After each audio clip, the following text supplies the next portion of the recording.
चलूं? कहिए, क्या सुनेंगे आप? मैं गई थी सीखने ठिकरी आर्ट। चलो भाई, हमने सोचा कि उदयपुर की तरफ चलें और मेवाड़ के सबसे प्यारे ठिकरी आर्ट को एक्सप्लोर करें, जिसे हर किंग ने अपने दिल से और प्यार से बनाया है।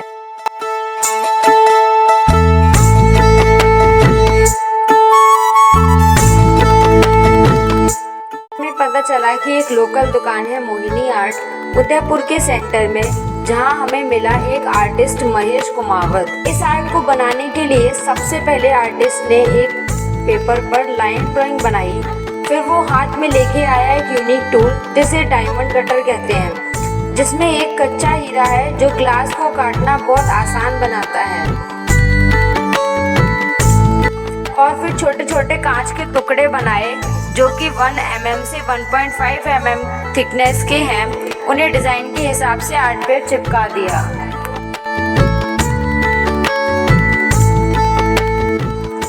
और फिर एक दिन लगाया ट्री के ब्रांचेस को ही काटने में।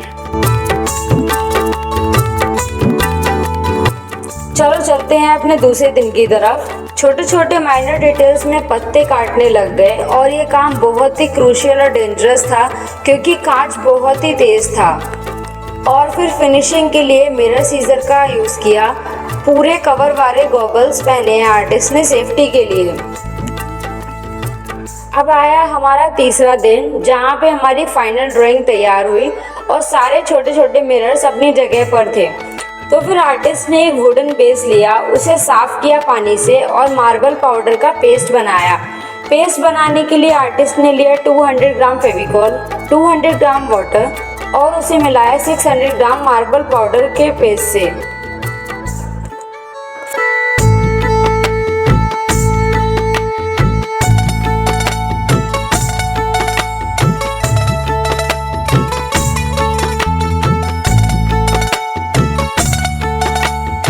फिर वो बेस पर पेस्ट लगाने लग गए।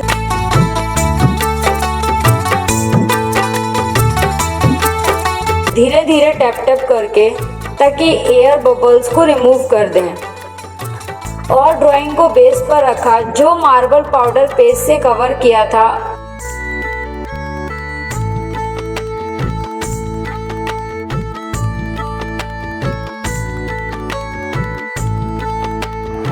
एक हैवी वुडन ब्लॉक मटेरियल की मदद से प्रेस किया जाता है इवन सरफेस लाने के लिए।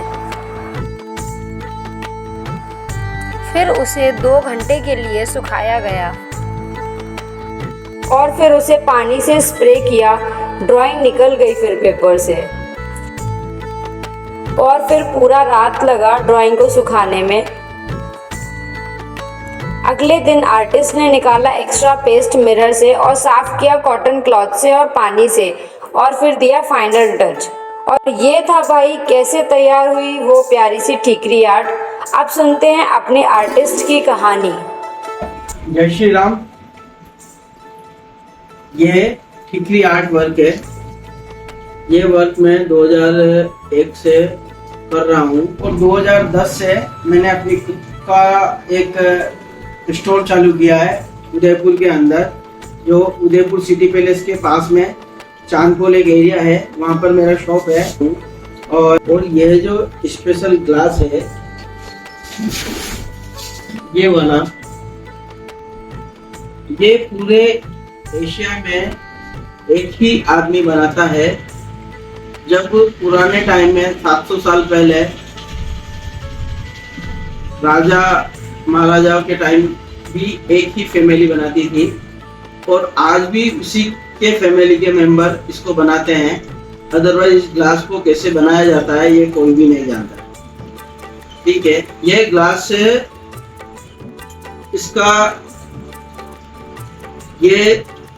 इसका जो सतह है ये उभरा हुआ है, ठीक है ना, ये कॉन्वेक्स है और इसको मटके की शेप में बनाया जाता है, ठीक है ना। और ये सारा हैंडमेड प्रोसेस से बनता है।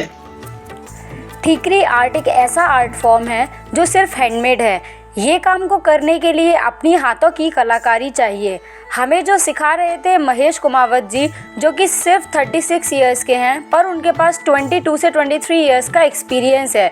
वो जब अपनी 12-13 ईयर्स की एज में थे तब से ये काम उन्होंने सीखना स्टार्ट कर दिया था। तो अब आप सोच रहे होंगे कि ग्लास को कट करते हैं तो कितने ग्लास वेस्ट होते होंगे, लेकिन नहीं, ये आर्टिस्ट वेस्ट में से बेस्ट बनाते हैं। कुछ भी वेस्ट नहीं होता है, उसको छोटे छोटे और आर्ट फॉर्म्स में यूज़ करते हैं। बेंच कटर एक ऐसा टूल है जो कि परफेक्ट रेडियस का मिरर काट के देता है।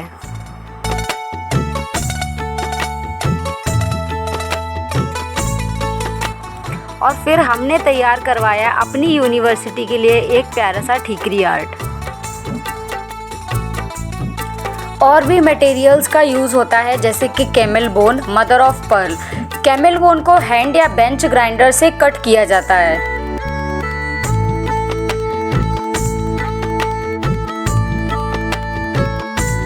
तो ये था हमारा ठीकरी आर्ट का एक्सपीरियंस।